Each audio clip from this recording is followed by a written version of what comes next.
Having cleaned the bike off, much easier to see what's going on in terms of replacement parts required, or just things that performance wise. We don't want to be starting replacing cables if it's just a case of the bike needing a bloody good clean. But we are going to check over our brake pad life. You can look down through the caliper to see quite a lot of that, or you can take your wheel out so you can see even more. But we want to make sure we've got plenty of life in those. And okay, they're not going to have worn away while they're just standing there, but come the end of last season or the last time you rode, it's always worth having a quick check. We're almost doing really an extended safety check, pre-ride check and M check that we might do at the start of a ride, but just taking a little more detail over certain things. Chain's cleaned, chain's re-lubed. I want to look at the teeth on my cassette. The more pointy they're getting, there's a more sign of the chain is already stretched and the cassette and chain are going to need replacing. But if I check the chain in terms of stretch regularly, I'm going to wear my cassette down less, as I mentioned outside. So I'm just going to run a chain checking device on that and just see what stretch we've got. Having checked that, I can see that it's all good. Don't need to replace my chain yet, which is good news. The other thing I'm going to check, things that we're going to be moving once I get out on the trail, my shock and my forks, the amount of air I've got in those, and the amount of suspension I've got, the lag that's there. I might need to adjust that. We may have lost some air out of those over the months. Tyres, obviously, they can deflate over time. Valves aren't 100%, and you can get some air permeating out through the tyre, through seals and things. So always a good idea to check your tyre pressure, which you'd do as a standard part of your ride anyway. One of the other things we can check, obviously, is when things have been standing around. Dirt inside your gear cables could have fused slightly, and you get a lot of pressure on your gear shifter and cable.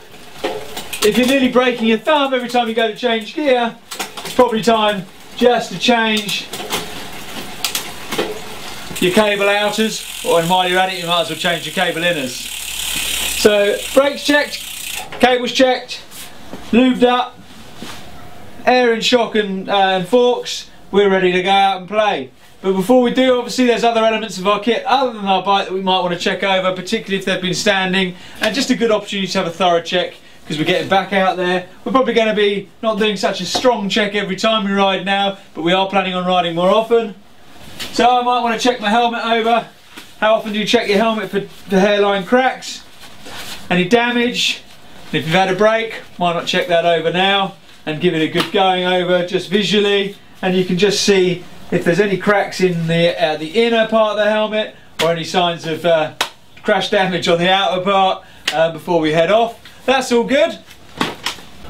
When it comes to your pedals, primary point of contact, you want to make sure that they're functioning correctly. Now I'm riding flats, but if you're riding cleats and you haven't ridden for a while, you may find that the spring mechanism's a bit tight and stiff. You might need to loosen them up by lubing them up using a bit of GT85 or other degreasing type of thing. Or you might need to just give them a bit of movement, clip in, clip out a few times. Just make sure that contact's good. Remember, we want them to be firm so our foot doesn't slip off, but we don't want them so loose that we're slipping off unexpectedly.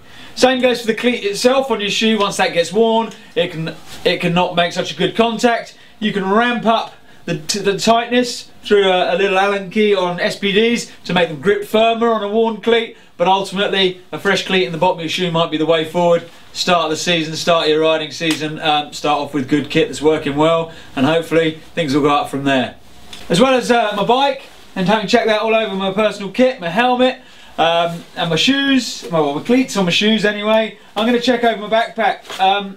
You leave one of these hydration packs in the back of your backpack and you've had any form of energy drink in there, or even just plain old water, leave it too long and you start not only to get a drink but a little bit of sustenance from growing algae in there as well. Not very pleasant to get a mouthful of lumpy water, so check it over, give it a good clean out. You can use baby solution, Milton's type stuff, for sterilising baby bottles if you're of that time in your life, or you can buy any other form of cleaning fluid to get it clean.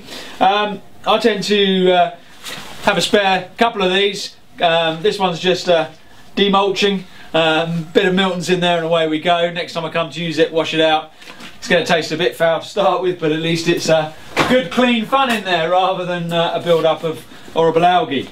So that done, the other thing I'm going to check is that I've still got all the things I think I've got in my backpack. It's great to put your backpack on thinking you're prepared, get out to the trail and realise that all-important 4mm, 5mm puncture repair kit or pump is missing. So have a good look through your backpack, probably time to declutter it as well. Get quite a lot of build up of old spare parts in there and it starts to weigh, similar to a D&V student's backpack. We don't want it to be overweighted, so give that a clean out, check you've got your tools that you need, and while you're in there, have a quick review of your first aid kit. What first aid kit are you saying to yourself? Get yourself a first aid kit, carry a first aid kit. But again, can leave it too long and things can start to rot away in there. Just have a look, see what needs replacing. Do you need some more wipes, more plasters, more slings, whatever it is, make sure you kitch it up nicely. So after a little break, that's you and your equipment sorted, or certainly your equipment, so it's time to think about us and the trail.